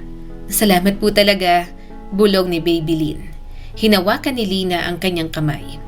"Ate, dito ka sa tabi ko matutulog ah. Malikot ako matulog, baka mahulog ka sa kama." Napatawa si Babylin. "Ayos lang yon, sanay na akong mahulog sa kama man o sa maling tao." Tahimik namang napatingin si Babylin kay Lucas nang muling hawakan nito ang kanyang kamay. Mahigpit yon pero may lambing. Para bang sinasabi sa kanya na magiging okay lang ang lahat, na doon makakaranas siya ng pagmamahal ng isang pamilya. Napaisip si Babylin sa sarili. Ganun palang pakiramdam na hindi siya tinuturing na pabigat. Hindi siya pinapalayas, hindi siya pinagagalitan ng walang dahilan. Ganun pala ang may totoong tahanan. Lumipas ang mga linggo, muli siyang naka-uniform, nakaupo sa klase at nakikisali sa ingay ng classroom. Mababait talaga ang mga magulang ni Lucas. Pinag-aral siyang muli kaya labis ang galak na kanyang nadarama. Kapag uuwi, magkasabay na sila ni Lucas. Kapag nag-aaral siya, palagi niyang sinasabay si Lucas. Yun kasi ang gusto ng mga magulang ng kanyang boyfriend. Naghihiwalay lang sila kapag matutulog na. Gabi-gabi naman, natutulog siya katabi ni Lina. Minsan pa'y binibraid nito ang kanyang buhok. "Ang swerte ni kuya, ikaw ang girlfriend niya," saad ni Lina. Napangiti si Babylin. "Swerte? Ako ang swerte sa inyo kasi ang bait ng pamilya niyo sa akin." Punong-puno ang dibdib niya ng bagong pakiramdam. Sa wakas, kahit paano, may natatawag na siyang pamilya. May bahay na siyang inuuwian na pwedeng ituring na tahanan. Yun nga lang, mukhang maaalis agad yon sa kanya. Sa mga nakalipas na buwan, naging okay naman si Babylin. Yun nga lang, unti-unti niyang napansin ang mga tingin ng tatay ni Lucas. Unay akala niya, baka may muta lang siya o may butas ang damit niya. Pero wala naman. Talagang nahuhuli niya lang itong nakatitig sa kanya palagi. Isang gabi, naghuhugas siya ng pinggan nang dumaan ito sa likod niya. Masyadong malapit at masyadong matagal, kaya bahagya na siyang nailang. Tito, baka mabasa ka po ng sabon. Biro niya sabay iwas. Umungo lang ito at dinilaan ang pang-ibabang labi. Sanay naman akong mabasa. Wala dapat mali siya yon. Wala namang kakaibang ginawa ang ama ni Lucas. Pero nagsimula ng tumindig ang balahibo niya. Alam niyang hindi niya pwedeng ipagsawalang bahala yon. Kaya sa mga lumipas na araw, pilit siyang umiiwas. Hindi siya nagsusuot ng mga may iksing damit sa bahay. Hindi niya na rin hinahayaan na mapag-isa sila ng ama ni Lucas. Yun nga lang, parang kahit anong iwas ni Babylin, kung may gusto, may paraan talaga. Umuulan ng malakas ng gabing yon. Tulog na ang mga tao sa bahay. Si Babylin naman nasa sala pa. Bahagya na siyang nakaidlip sa pagbabasa. Babylin, bulong ng tatay ni Lucas at naramdaman niya ang haplos nito sa kanyang likod. Halika. Mabilis siyang nagising at agad na tumuwid ng upo. Tito, bakit po? Pinagmasdan nito ang katawan niya. Nakatulog ka na rito sa sala. Pumunta ka na sa kwarto niyo ni Lina. Marahan siyang tumango. Tumayo at inayos ang mga gamit. Kaso, paalis na sana siya nang hawakan nito ang kanyang braso. Ano pong ginagawa niyo? Kinakabahan niyang tanong. Bakas ang pagnanasa sa mga mata nito at bumulong sa kanya. Napasinghap siya nang sinapo nito ang kanyang dibdib. Ang ganda ng katawan mo, Iha. Nagamit ka na ba ng anak ko? Siguro, nasasarapan siya sa'yo. Mabilis siyang umatras. Ano po bang ginagawa niyo? Kaso, mapilit ang ama ni Lucas. Inulit-ulit pa ang paghawak sa kanyang dibdib kahit umiiwas na siya. Kaya naman, galit niya nang hinampas dito ang mga notebook na dala niya. Bastos ka! Singhal ni Babylin. Lucas! Tulong! Nagising naman agad ang mga ito at bumukas ang mga ilaw. Dumating si Lucas at ang ina nito. Napaatras ang ama at halatang kinabahan sa presensya ng dalawa. Ano nangyayari? Gulat na tanong ng ina ni Lucas. Nanginginig si Babylin habang tinuturo ang asawa nito. Si Tito, tinangkang galawin ako. Hinawakan niyang dibdib ko. Bastos siya. Pero agad pumutol ang boses ng ama ni Lucas. Huwag kayong maniwala. Ako, gagawin ko yon. Hindi ko kaya yon. Inaakit nga ako ng babaeng yan. May tinatagong kate. Papa, bulong ni Lucas. Itinuro ng ama ni Lucas si Babylin. Siya may gusto. Ilang linggo ko nang nararamdaman. Lagi siyang dumidikit. Nagpapakita ng katawan. Siya ang nagyayaya sa akin na may mangyari sa amin. Napanganga si Babylin. Ha? Hindi totoo yan. Lucas, alam mong hindi ako ganyang klase ng babae. Ngunit dumilim ang mukha ni Lucas. Babylin, totoo ba to? Bumagsak ang puso niya. Lucas, hindi. Ikaw ang mahal ko. Bakit ako? Humarap ang ama nito. Anak, maniwala ka sa akin. Tatay mo ko. May tinatagong kalandian ng girlfriend mo. Hindi siya makapaniwala. Siya na nga ang biktima. Siya pa ang nabaliktad sa sitwasyon. Pinagtanggol niya lang naman ang kanyang sarili. Napailing si Lucas at halatang disappointed. Umalis ka na. Mapakla siyang tumawa. Hindi man lang naniwala sa kanya. Sa bagay, ano bang laban ni Babylin sa pamilya nito? Ano? Ako ang biktima dito. Pero ako ang pinaalis? Hindi siya matingnan ni Lucas. Ayoko ng gulo, Babylin. Please, umalis ka na lang. Napatingin siya sa ina ni Lucas. Kahit dito, hindi niya nakikita na naniniwala sa kanya. Iniisip ni Babylin na iniisip siguro ng mga ito na isa lang siyang ahas na dumating sa buhay ng mga ito. Isang babaeng dumating para sirain ang pamilya. Kaya kinuha ni Babylin ang maliit na bag. Pinunasan ng luha gamit ang marahas na kamay. Inimpake niyang gamit at dinalang perang naipon niya. Sige, edi kayo na. Kung ayaw niyong maniwalang manyak yan, edi wag. Lumabas siya sa ulan. Basang-basa, wasak, ngunit patuloy pa rin naglalakad sa kawalan. Dahil kung hihinto siya, baka hindi na siya muling makatayo pa. Saan ako pupunta ngayon? Pinunasan niya agad ang mga luha. Walang hiyang buhay to. Hindi na funny. Dapat pa ba akong manatili rito? Hindi na siguro. Baka pagtawanan lang ako ni na Tita Lorna at Jenny. Ayoko na rito. Wala naman akong kakampi. Kaya ng gabing yon, naglakas loob siyang pumunta sa bus terminal. Pumunta siya sa syudad na hindi niya alam kung anong klaseng lugar. Naglibot siya hanggang mapansin ang isang karinderya. Saktong kailangan ng mga ito ng tindera at pwedeng stay in. Kumulo ang tiya niya. Kaya nagdesisyon na muna siyang kumain. Sa loob, sinalubong siya ni Manang Nida. Isang matabang babae na manipis ang kilay. Bahagya siyang ngumiti. Actually, Manang, trabaho sana. Pero mag-order po ako ng pagkain. Nanliit ang mata ni Nida. Kumain na muna siya ng kanin at ginisang ampalaya. Pagkatapos kumain, in-interview na siya ni Manang Nida. Mabait naman ito, kaya natanggap siya agad bilang dishwasher at tindera roon. At sa ganoong paraan, naging karinderya girl si Babylin. Sa mga lumipas na linggo, si Babylin ay naghuhugas ng mga kaldero na parang mortal enemy niya ang mga yon. Nagpupunas ng mga lamesa at nakikipagbiruan pa sa mga customer. Unti-unti ay nagkaroon siya ng buhay roon. Nakapag-ipon, nakapag-adjust at nagkaroon ng sariling hanap buhay. Wala kasing anak si Manang Nida. Walang magmamana ng karinderya nito sa terminal kaya sa kanya ibinigay. Salamat po, umiiyak na sabi ni Babylin. Tumawa naman ito. Ano ka ba naman? Tahan na.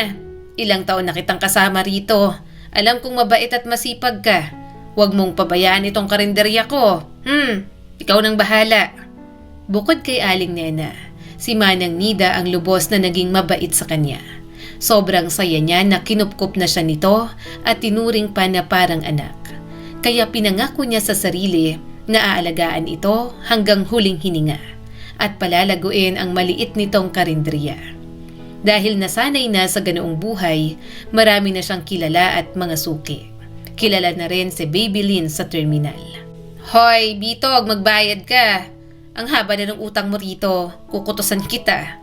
Saad ni Babylin habang nagsasandok ng ulam. Oo, magbabayad ako. Eto naman ang sungit palagi. Nakakawala ng ganda, Babylin. Tumawa naman si Manang Nida. Kayo talaga, tinutokso nyo na naman itong anak ko. Kahit nagmamaldita yan, maganda pa rin yang si Babylin. Kita mo nga at nililigawan ng operator ng mga bus. Agad umasim ang mukha ni Babylin. Nako, bastard na ho sa akin yun ay. Ayoko ng mga pag-ibig na yan. Mga walang kwenta naman po ang mga lalaki. Lahat manloloko. 2 beses na siyang nabigo. Ayaw niya na talaga. Si Lucas na ang naging huli. Pagkatapos nito, hindi na siya sumubok pa. Kapag may nanligaw, umaasim na agad ang mukha ni Babylin. Babylin, tawag sa kanya ni Brian na suki nila sa karinderya. Oh, napangiti ito. Ikakasal na ako. Napatigil si Babylin sa pagsandok. Ha? Ngumiti si Brian. Sa susunod na linggo, ikakasal na kami ni Nika. Nanlaki ang mata niya. Weh, talaga? Congratulations! Sige, pupunta ako. San ba? Tumawa si Brian at ibinigay ang wedding invitation sa kanya. Garden wedding tapos anything warm color ang susuotin mo. Napangiti si Babylin. Oy, sosyal, ikakasal ka na talaga. 1 linggo pa ang lumipas at ngayon nakasuot si Babylin ng simpleng orange dress. Nakatayo siya sa garden na may magandang decoration, mahangin at may mga puting upuan. Grabe, bulong niya. Ang ganda ng kasal nila. Umupo na si Babylin sa isang upuan habang hinihintay magsimula ang ceremony. Ilang sandali pa ay nagsimula na. Napangiti siya nang lumabas ang groom na kanyang kaibigan. Masaya siyang nakikinig sa violin hanggang sa pumasok na ang bride. Habang mabagal itong naglalakad, mapait siyang napangiti. Ano kayang pakiramdam ng ikinakasal? Mahina siyang tumawa. Pero bakit ko pa ba tinatanong yon? Wala namang matinong lalaking magmamahal sa akin. Napalingon siya sa gilid. At doon, parang huminto ang mundo ni Babylin. Pagkatapos ng maraming taon, muli niyang nakita ang lalaking una niyang minahal. Pero ngayon, mas matangkad na ito. Maayos ang suit at malinis ang buhok. Nagkatinginan silang dalawa ni Rafa. Umawang ang bibig nito na para bang maging ito, gulat na gulat din nang makita siya roon. Mabilis siyang umiwas ng tingin. Kunwari ay hindi niya kilala si Rafa. Anong ginagawa ng lalaking yun dito? Hanggang matapos ang ceremony, hindi siya tumingin muli kay Rafa. Pero ramdam ni Babylin ang tingin nito sa kanya. Gusto niya nang umalis pero nahihiya naman siyang hindi pumunta sa wedding reception. Babylin, tawag ni Rafa nang magkasabay silang papasok sa entrance. Pero taas noo lang siya. Kunwari ay hindi naririnig ang pagtawag nito. Bakit siya papansinin ni Rafa? Matagal na silang wala. Kaso, paupo pa lang siya sa upuan nang biglang kumulo ang kanyang tiyan. Aray, bulong ni Babylin. Hindi niya alam kung dahil sa kaba o dahil sa pagkain na kinain niya kanina. Pero natandaan niyang uminom siya ng milk tea. Napapikit si Babylin. Naramdaman niyang pagtindig ng kanyang mga balahibo. Nanlamig na rin ang kanyang mga paa at kamay. Hindi pwede to. Parang ang sama ng tiyan ko. Daing ni Babylin at namamaluktot ang mga daliri sa paa. Napansin niyang nakatingin si Rafa sa kanya. Namumungay ang mga mata nito at halatang nag-aalala sa kanya. Biglang kumulo ulit ang kanyang tiyan. Mas lalo akong natatais sa mukha niya. Pinilit niyang umayos ng tayo. CR, nasan ka na? Pagdating niya sa hallway ng venue, nakita niyang sign para sa ladies' room. Pumasok siya pero puno at may pila.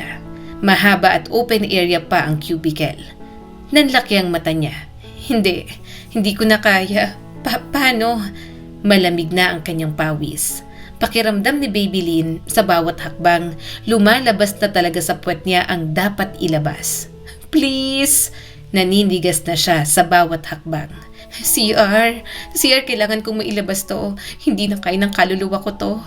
Lumabas siya at tumakbo sa kabilang pinto. Pumunta siya sa men's room pero puno rin. Hindi ko na kaya. Hindi na siya mapakali sa pagtayo. Lumapit siya sa isang staff. Ate, hingal niyang sabi. CR? May iba pa bang CR? Parang awa mo na, banyo. Tinuro nito ang isang pinto na may katabing isa pang pinto. Sige po, dun po kayo gumamit ng banyo. May banyo po na para sa mga staff. Kaya lang, hindi po masyadong kagandahan.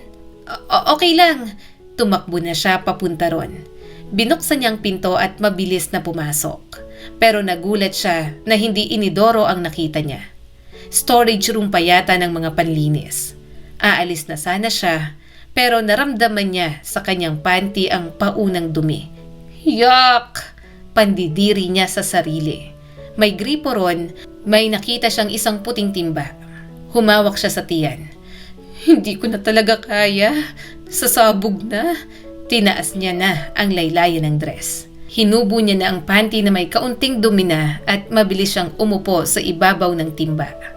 Mariin siyang pumikit nang bumagsak doon ang duming gustong ilabas ng kanyang katawan. Hala, masama talaga ang tiyan niya dahil isang pagsabog na naman. Kaso, kasabay ng pagbagsak ng kanyang dumi, mabilis na bumukas ang pinto. At doon, nakatayo si Rafa na hinihingal at mukhang hinahanap siya. Umawang ang bibig nito nang makita siyang nakaupo sa timba. Maya-maya'y napatakip ito ng ilong. Ang baho! Namumutla si Babylin at napasigaw na lang bigla. Alis! Ano ba? Mabilis naman itong isinara ang pinto. Si Babylin natulala, naluha at hindi makapaniwala. Tiningnan niya ang itsura niyang naabutan ni Rafa. Walang hiya! Umawang ang kanyang bibig. Hindi! Nakakainis! Nakakahiya! Malakas siyang napasigaw sa loob ng storage room. Parang ayaw na niyang tumayo roon. Gusto niya nang maglaho. Kailangan mo ba ng baby wipes o bagong panty? Tanong pa ni Rafa sa labas. Malakas na sumigaw si Babylin at napahikbi na. Ayoko! Wala akong kailangan. Umalis ka nga dyan. Nakakahiya! Tumikhim si Rafa at medyo nanahimik. Wala namang nakakahiya. Normal lang yan. Sige na. Tapos ka na ba dyan? Tutulungan kita. Mas lalo siyang humikbi. Pinapaganda mo lang? Anong normal dito? Sinong tao ang dudumi sa timba? Nakakainis. Bakit ka kasi pumasok bigla? Buwisit. Nakakahiya talaga. Hindi na ako lalabas. Hindi niya alam kung tumatawa ba o naawa si Rafa sa kanya. Babylin, hindi ka pwedeng umalis dyan. Kung tapos ka na, tutulungan kitang maglinis. Anong kailangan mo? Sige na, please, tahan na. Maglilinis tayo ng kalat mo dyan. Nakita kong panty mo, may dumi na. Magpapabili ako ng bagong panty. Ha? Manahimik ka?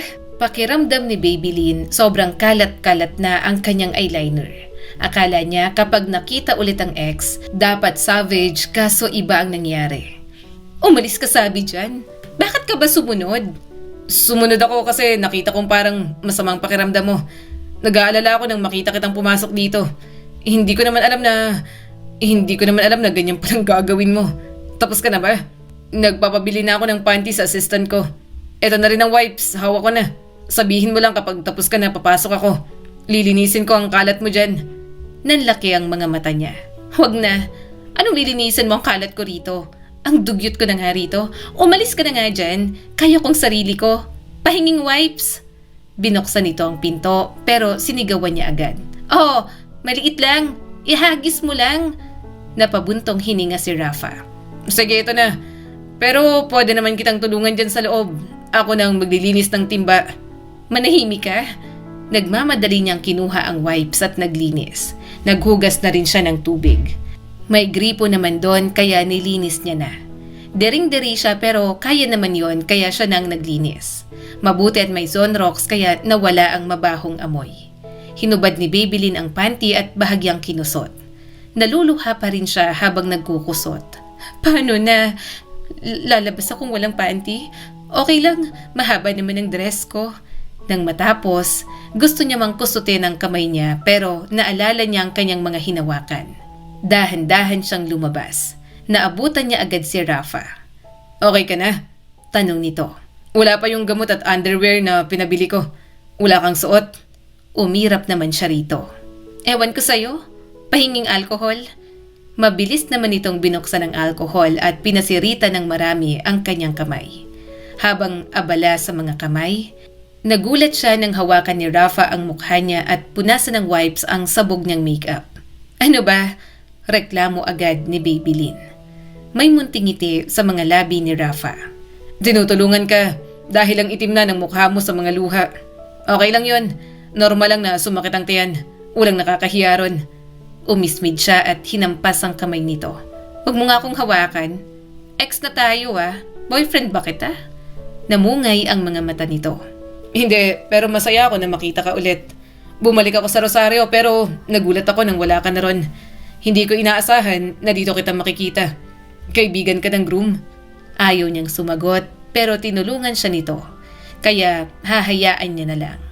Isa pa, baka isipin pa nito na affected siya sa nakaraan. Oo, kaibigan ko si Brian. Napangiti naman ito. Ako naman, kaibigan ng bride. Nagtatrabaho ako sa company nila as director. Masaya akong makita ka ulit. Hindi na ulit nagsalita si Babylin. Ayaw niyang humaba pa ang kanilang usapan. Wala naman silang dapat pag-usapan. Maya-maya ay dumating na ang assistant ni Rafa. May dala itong paper bag na may lamang underwear at isang dress. Ayaw niyang tanggapin pero hindi naman niya kayang tumuloy sa wedding reception na walang panty at sobrang haggard na. Kaya tinanggap niya na ang mga damit na yon. Nang makapagbihis at makapag-ayos, bumalik na sila sa event. Hindi niya na ulit kailanman tinitigan si Rafa.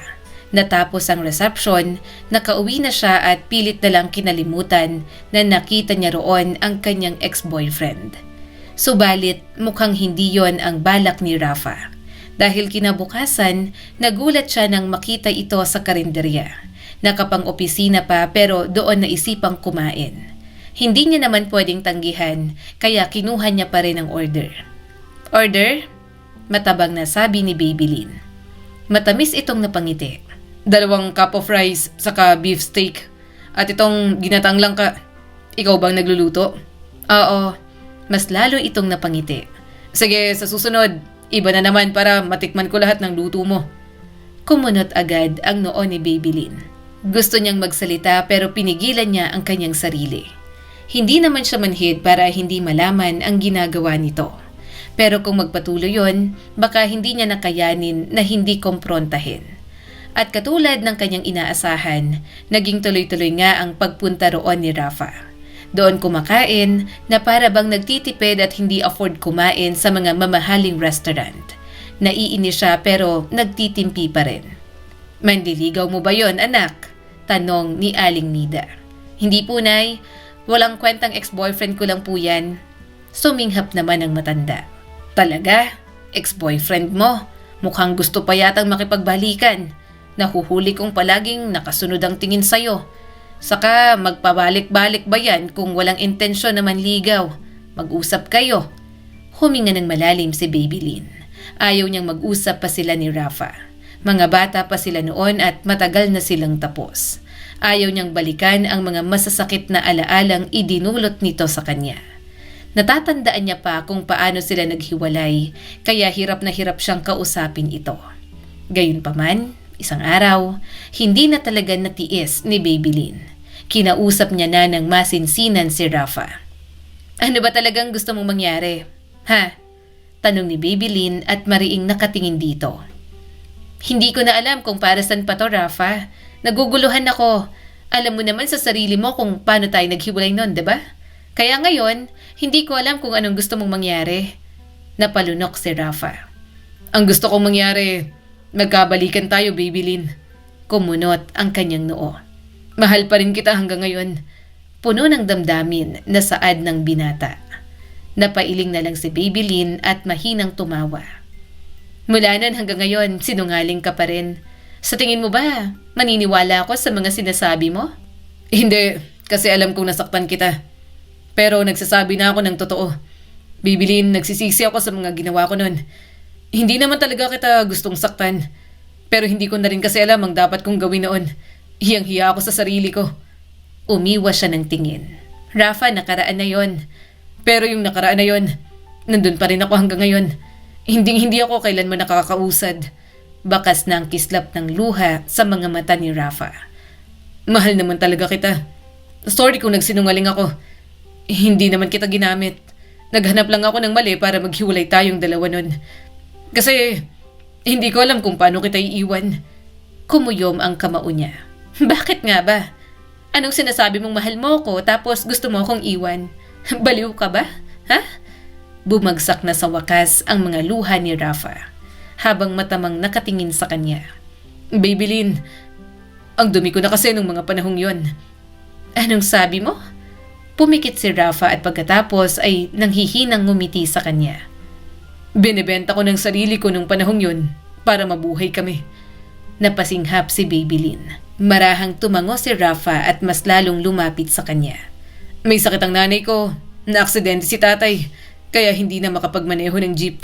Marami kaming utang at wala kaming makain ng mga kapatid ko. Yun na lang ang naisip kong paraan. May kaibigan si nanay na nasa ibang bansa. Matandang babae na kursunada ako. Nagsisend ako ng video sa kanya at mga larawan kapalit ng pera. Nakipaghiwalay ako sa'yo kasi pakiramdam ko ang dumi-dumi ko na. Pakiramdam ko mas may tamang lalaki para sa'yo. Pasensya ka na. Hindi na niya napigilan ang mga luha. Hinawakan niya ang mga braso nito at ang mukha. Bakit? Bakit hindi mo sinabi? Kasi mas masasaktan ka kapag ganun. Nang umalis kami, mapalayas kami sa Rosario. Siyang pumulot sa amin. Naging parausan niya ako, Babylin. Pero ngayon kaya ko na. Maaga siyang namatay tapos nakapagtapos ako, nakapagtrabaho, nakapag-ipon. Bumalik ako sa Rosario pero wala ka na ron. Yung tita mo, nasa selda kasi nagbenta ng drugs. Yung pinsan mo naghihirap kasamang batugan na asawa. Babylin, bumalik ako. Kasi gusto kong bumalik. Pakiramdam ko kaya ko na ulit humarap sa'yo. Kasi sarili ko ng hirap itong pera. Marangal at hindi na binababoy ng iba. Kaya ko nang ibigay sa'yo ang buhay na ipinangako ko noon. Mas lalong tumindi ang iyak ni Babylin. Sinapo niya ng maigi ang mukha nito. Napapikit naman si Rafa at dinama ang haplos niya habang lumuluha. Pareho lang sila Pareho lang silang nilamon ng mga pagsubok sa buhay. Mahigpit niya itong niyakap. Sorry. Sorry na hindi kita inintindi agad. Wala na sila. Tayo nang magkasama. Kakalimutan natin lahat yon. Mahal na mahal pa rin kita. Sinubukan kong magmahal ng iba pero alam ko sa sarili ko na nahirapan akong kalimutan ka. Mas humigpit ang yakap sa kanya ni Rafa at parang humagulgol sa kanyang leeg. Babylin, simula ng araw na yon, muli silang nagsama. Tinupad nila kung anong dati nilang pangarap. Sa pagkakataon na yon, wala nang pasakit, wala na ang bigat. May mga pagsubok man pero pareho na nilang hinaharap. At yon ang tahanan at pamilya na sa tingin ni Babylin ay nararapat para sa kanilang dalawa ni Rafa. Ang kwento ni Babylin ay paalala na ang buhay ay hindi palaging patas. Pero hindi ibig sabihin na tapos na ang laban kapag nasaktan tayo. Minsan ang mga sugat sa puso ang nagtuturo sa atin kung paano maging mas matatag, mas matapang at mas totoo sa sarili. Ipinapakita rin ito na kahit gaano kagulo o kahirap ang pinagdadaanan natin, may kakayahan pa rin tayong bumangon, tumawa at magsimula ulit. Sa huli, ang tunay na lakas ng tao ay hindi nasusukat sa dami ng sakit na naranasan natin, kundi sa kung paano natin pinipiling magpatuloy at magmahal muli sa kabila ng lahat.